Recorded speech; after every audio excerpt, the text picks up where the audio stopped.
My dear brothers and sisters, another wave of evil,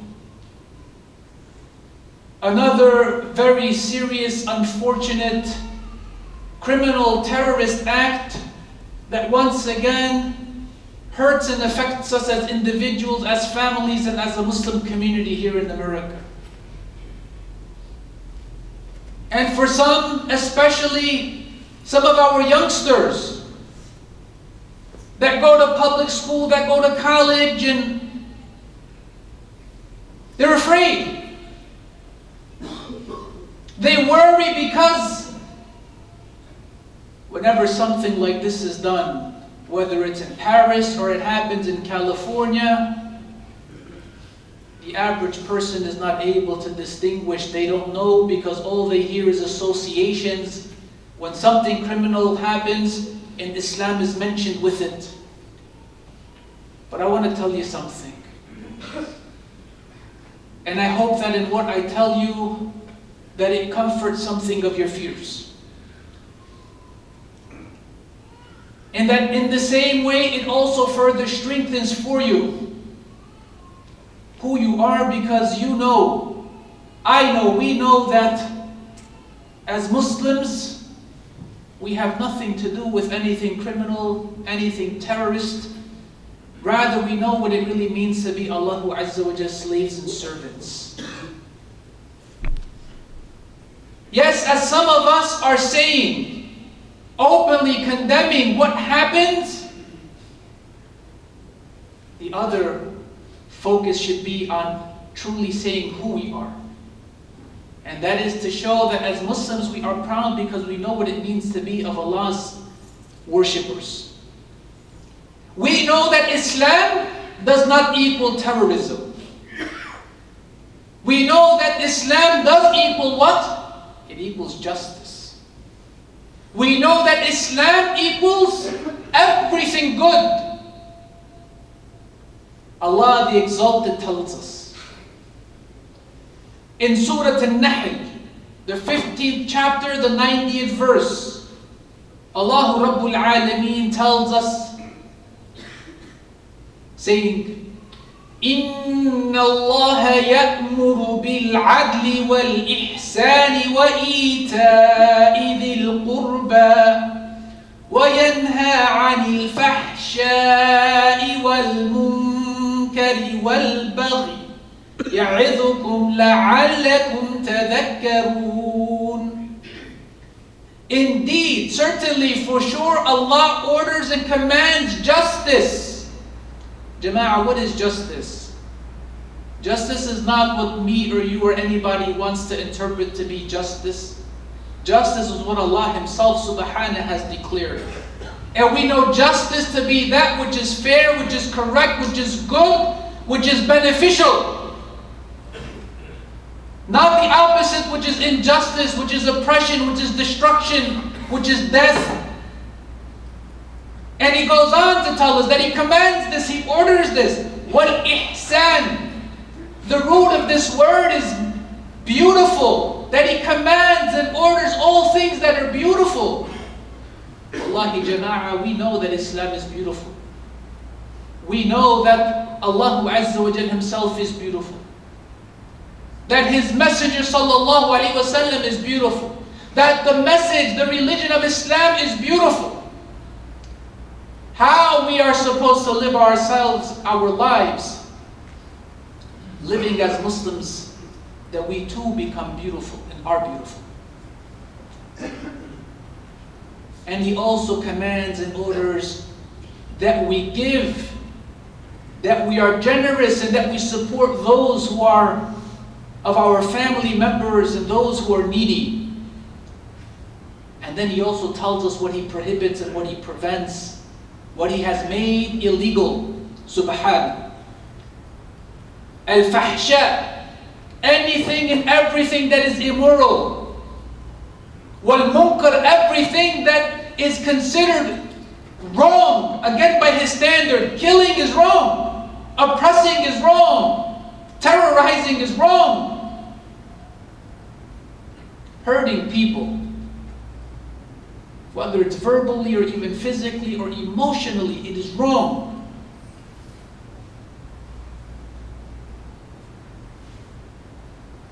وَالْبَغِي, transgressing Allah's limits, doing that which is illegal, going beyond whatever He has set for us of these boundaries. And He tells us, يَعِذُكُمْ, Allah Azza wa Jalla admonishes us. The message of the Quran is a message, and it is a very powerful message. And for those whom their eyes are able to read it, and their minds and hearts are contemplating it, interpreting it, it is a very strong admonition to uphold what is good and to stay away from what is bad and wrong. And Allah Azza wa Jalla admonishes us because He wants what's good for us and what's right. And for those who believe in Allah Jalla wa Ala and have truly taken the Prophet Muhammad sallallahu alaihi wasallam as their role model, they will take heed. They will take heed. Jama'ah, the people who don't know any better, they are afraid. And ignorance breeds fear. They hear words, and words frighten them because they don't know any better. They hear the word Sharia and think, oh my God, what is this? They don't know that Islam, Sharia, in its whole entirety is founding and it is supporting this most universal teaching and principle of Allah Azza wa Jalla, which is adl, justice. When we look at what Islam and the Sharia, which are synonymous, the five main focuses of what they are there to preserve. We have the preservation of religion. And it's not just for us as Muslims. And this is something for even the non-Muslims to understand. It's about everybody having the freedom to worship as they do. Jama'ah, I'm not making this up. Part of our aqeedah, our belief is to understand that لو شاء الله لهدى الناس كلهم أجمعين. If Allah wanted to, He could have guided every single human being, all of them. But this was part of Allah's wisdom and His plan, that He gave us freedom of choice. And that Islam is not going to become supreme by force or by oppression or by terrorism or things of that sort. No. It's by the beauty of Islam. And the way that beauty is to best be seen and understood is by the way that Muslims live it. The way that we live it among ourselves and between ourselves, and then in the way that we also live it with regards to the peoples around us, regardless of what their faith or lack of faith or absence of it may be. This is why you still find in so many of the Muslim lands that there are people of different religions. If it was that Islam was about killing everyone who's not Muslim, and Jama'ah, and what I'm saying, I hope you understand that this is clear rebuttal to some of this garbage of what ISIS and these others who hide behind the internet. In so many a way that so many people hide behind the internet, and they go as in a buffet, shopping around for what they can find of a little bit of this and a little bit of that. And I warn you too as community members to fear Allah. To not think that because you watched the YouTube lecture, you read a little article here, you heard something there, that mashallah, now you have Islamic knowledge, that you have scholarship. Fear Allah Azza wa Jal. Especially that some, they're out there in the public media posting things, giving advice as though mashallah, stick to what you know best. Wallahi, our scholars of the past, they knew what they were talking about when they said if the majority of the ignorant people just shut up, most of our problems would stop. We don't know our limits. Islam was never about forcing people to become believers. That's a choice that only Allah Azza wa Jal will take if a person does it from their heart. This is why you find Jews, you find Christians, you find Zoroastrians, you find Buddhists, you find Hindus, you find all of them. Their temples haven't been destroyed, they haven't been forced to convert. Why? Because this principle of Islam. But what else? Preservation of life. preservation of life. It's not only that Muslim life is sacred and the life of any other non-Muslim, that there's no value, that they can be killed. No, absolutely not. Absolutely not. And Jama'ah, for each one of these, there is evidence upon evidence upon evidence from the Quran and Sunnah. These 5 principles, there's ijma' in our ummah, the consensus of our scholars, saying that this is what these 5 principles are. There's no doubt about this. But protection of family and of dignity and reputation. So it's not just about the physicalness of life, but it's even in the sense of all that it means for family to thrive. Not just Muslim families, all families. The preservation and protection of intelligence, of intellect, of learning. It's not just that Muslims should be educated and the rest of them no. The mind and learning, these are things that it's there for everybody. And the 5th and final of them is wealth. It's not that as Muslims we can make wealth in any form that we want, or that we're allowed to steal it or usurp it or who knows what from non-Muslims. No, no, no. No, not at all.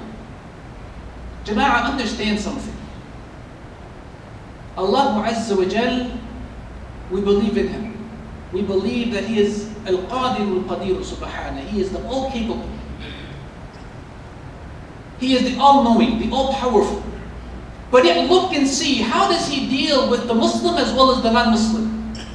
SubhanAllah, the sun that He's created, it shines for Muslim and non-Muslim alike. This beautiful earth that He has prepared, in it He provides oxygen for those who believe in Him and those who disbelieve in Him. He provides of rain and of food and of sustenance for those who obey Him and those who sin and disobey Him. He provides health and family and jobs and all sorts of things for those who acknowledge Him and those who completely reject Him. Don't we realize that if Allah subhanahu wa ta'ala wanted, He could have made this life the life of judgment. And He could have made this life as He chose. And He did make it as He chose, subhanahu, that it is the life of test, where people are given the choice. And as Muslims, we are also given a choice to make sure that we correctly understand and live as Muslims. Because part of the problem is in this life, in our misrepresentation, but the bigger problem is going to be on Judgment Day. Those people who have a little tasting of Islam, and because of that they're the bravest to give fatwas. They will open their mouths even before the imams and the sheikhs.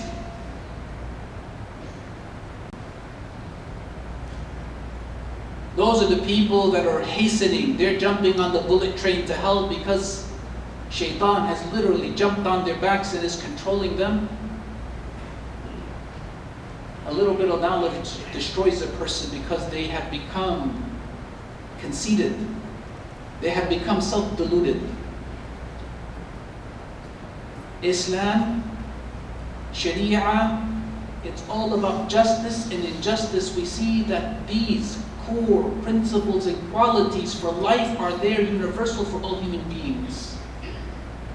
And that's something that should really help us to feel good about who we are, because we know that we are truly seeking to live and follow as the Prophet ﷺ did. And whatever it is that happens here or there, regardless of how big their beard may be, what color and size turban they may have, what language they may speak, however they seek to justify and rationalize their crimes, we are innocent of them and they are innocent of us. We have nothing to do with that. We condemn it. And our allegiance is to Allah subhanahu, His Messenger sallallahu alayhi wa sallam, and the correct understanding and application of Islam, which we know to be a blessing, which we know to be built on this foundation of justice. أقول قولي هذا واستغفر الله العظيم لي ولكم فاستغفروه إنه هو الغفور الرحيم.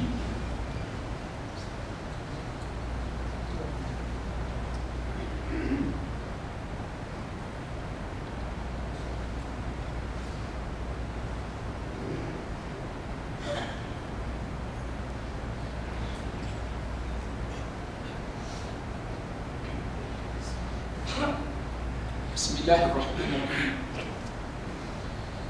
وصلى الله وسلم وبارك على نبينا محمد وعلى آله وصحبه أجمعين أما بعد ألا وإن أصدق الحديث كتاب الله سبحانه وخير الهدي هدي رسوله صلى الله عليه وسلم والشر الأمور محدثاتها وكل محدثة بدعة وكل بدعة ضلالة. As we continue, I remind myself and you, Jama'ah, that the purest revelation is the book of Allah Azza wa Jal, exactly as Allah subhanahu wa ta'ala gave it to the Prophet Muhammad sallallahu alayhi wa sallam, is exactly as we have it today. And the best understanding and application of the Quran is the Sunnah of the Prophet Muhammad sallallahu alayhi wa sallam. And new inventions in this religion of beliefs and of worship, they are misguidance. And it is this misguidance that leads us away from Allah subhanahu and His Messenger sallallahu alayhi wa sallam, and it leads us astray, and that path astray leads to hell. Allah save us. Jama'ah, when we see what's happening in the world, we have a standard by which we always need to come back to and realize that the Prophet Muhammad sallallahu alayhi wa sallam, he is our standard. When people are talking about Khilafah, we're going to establish the Islamic Caliphate. What in the world is the Islamic Caliphate, Jama'ah?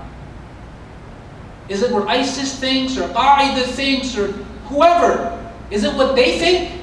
Or is it what the Prophet ﷺ himself established? We need to know the answer. It is what Rasulullah ﷺ taught. We have to be certain that he was the best Muslim, and he was the best of human beings. Nobody can come to be better than him, no matter what they may claim to be of a wali. There's no wali, there's no human being. Anybody who's going to claim that somebody else is more knowledgeable or better than the Prophet ﷺ, that is blasphemous, that is kufr. What did he establish of Khilafah, ya Jama'ah? What did he establish? We find that he established sallallahu alayhi wa sallam justice, and he established also mercy.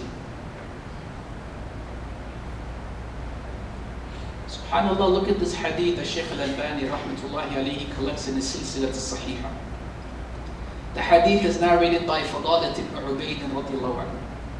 قال رسول الله صلى الله عليه وسلم ألا أنبئكم بالمؤمنين? Shouldn't I inform you who the believers are? المؤمنون من آمنهم الناس على أموالهم وأنفسهم. The believers are those whom people, they feel safe and they feel secure with regards to their wealth and their lives. Jama'ah, I ask you, and these are standards of what the Prophet ﷺ is telling us. Somebody who's going to wave the flag, and it can be the biggest flag of La ilaha illallah Muhammadan Rasulullah. But if people are terrorized and afraid for their lives, and afraid for their wealth, and afraid for their well-being, are those people fulfilling what the Prophet ﷺ is giving of a definition of the mu'min, of the believer? No, they're not. And he continued to say, sallallahu alayhi wa sallam, وَالْمُسْلِمُ مَنْ سَلِمَ النَّاسُ مِنْ لِسَانِهِ وَيَدِهِ. And the Muslim is the one whom people, yes, in Al-Bukhari and Muslim, Al-Muslimun, but in this hadith that's authentic also, the people. So it's not just about a Muslim, but the people who are safe from their speech and from their actions, from their tongue and from their hands. Jama'ah, these are standards of what the Prophet ﷺ is giving us of a criterion. Muslim or not Muslim alike. Are people safe from what you have to say and what you have to write and what you're doing with regards to them? This is why I warn us, Jama'ah, especially some of us who, again, we love this Facebook and all of this type of stuff. And we think, mashallah, because we've learned a little something, we're going to give advice in front of the world because we have something to show. Is that what the Prophet ﷺ taught you? Where is the sunnah? Why is it that people always think that the sunnah is harshness and being tough and being mean and so on and so forth? Which Prophet Muhammad sallallahu alaihi wasallam did they get this from?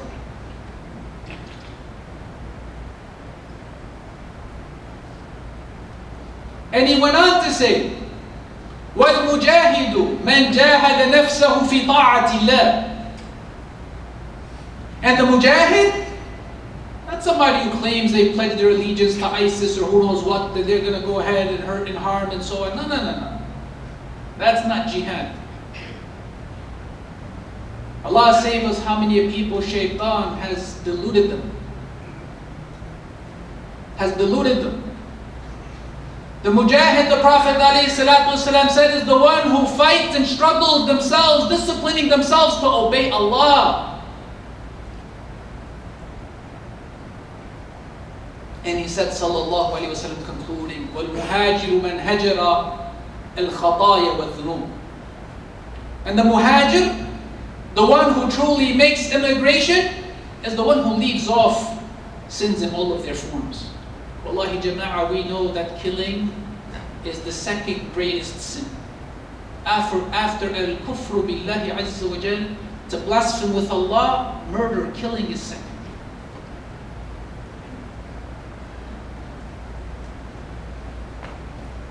You know that in the time of Ali radiallahu anhu, when the Khawarij came to a full blossom,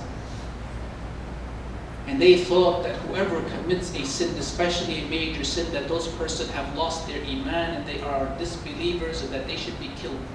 It's an ideology, the Khawarij. That there was not one Sahabi that was with them. In the same way that if we look at these groups that are out there, there's not one true scholar that is with them. Jama'ah, it's not that somebody has a PhD. PhD does not make a person a scholar. You look at the likes of many a scholar, they did not have PhDs, they did not have these things.